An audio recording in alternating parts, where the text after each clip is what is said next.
Well, good afternoon. Hope you are having a wonderful weekend, especially after Mother's Day. We really want to say thank you, moms, for all the things that you do. I think about Tammy giving birth to a 10-pound baby. That's pretty impressive. You know, every summer when I was a child, I used to go down to the farm in Giddings, and I'd get ready for the whole summer by packing up my clothes.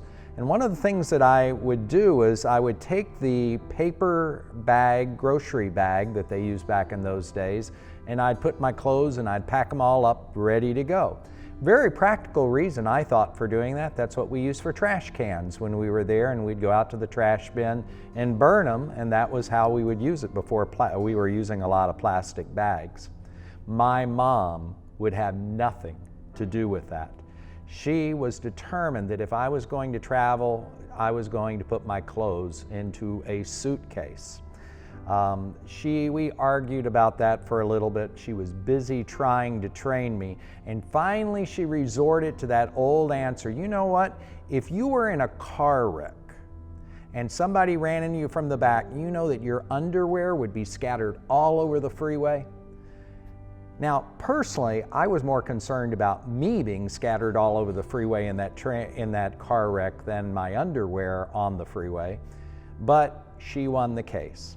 And to this day, I don't, when I travel, carry my clothes in a paper grocery bag. I use a suitcase.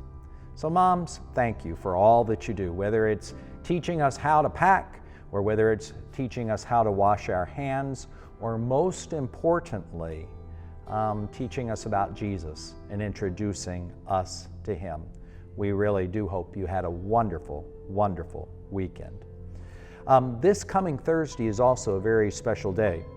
It's a day we in the church called Ascension Day. It's 40 days after Easter, and it's the day that we celebrate Jesus going up into the heavens. It's a beautiful, beautiful day, and we're going to be talking about that as we even continue through Peter. There are 3 days that were really essential to the early Christian church: Easter, Ascension, and Pentecost. You'd think, well, where's Christmas? Really, we didn't start celebrating that until a few years before. And I'll tell you why. I want you to just listen to the lesson from 1 Peter chapter 3, beginning at verse 18. Christ died for sins once and for all, the righteous one, Jesus, for the unrighteous, that's you and me, to bring you to God.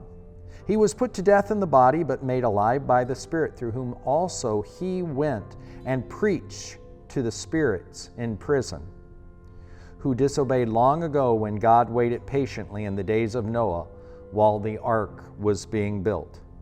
In it only a few people, 8 in all, were saved through water, and this water is baptism that now saves you also. Not just the removal of dirt from the body, but the pledge of a good conscience toward God. It saves you by the resurrection of Jesus Christ. And get this part, it's in verse 22. This Jesus Christ, who has gone into heaven and is at God's right hand with the angels, the authorities, and all the powers in submission to Him.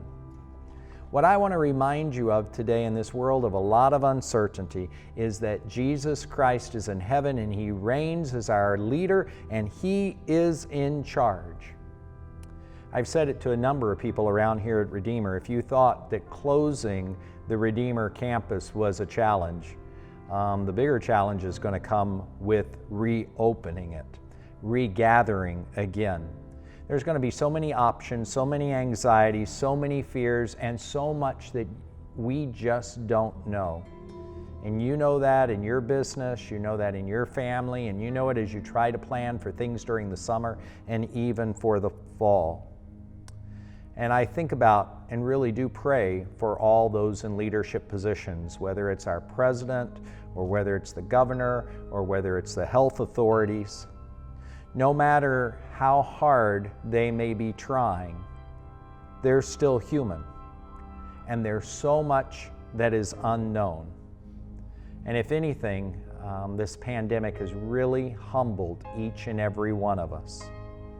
That's why I take so much comfort knowing that Jesus Christ is in charge, that He's enthroned in the heavens, that He's over it all. He is at the right hand of God with the angels, the authorities, and the powers, and yes, even COVID-19, all in submission to Him. So on Thursday, I hope you take just a little time, maybe to read Acts chapter 1 through 11. It's the ascension of Jesus into heaven. We'll talk about it on Sunday too. And to celebrate the simple fact that Jesus is in charge. And my hope and my prayer is that that gives you just a wonderful, wonderful sense of peace during this week. God's blessings, and I look forward to seeing you on Sunday.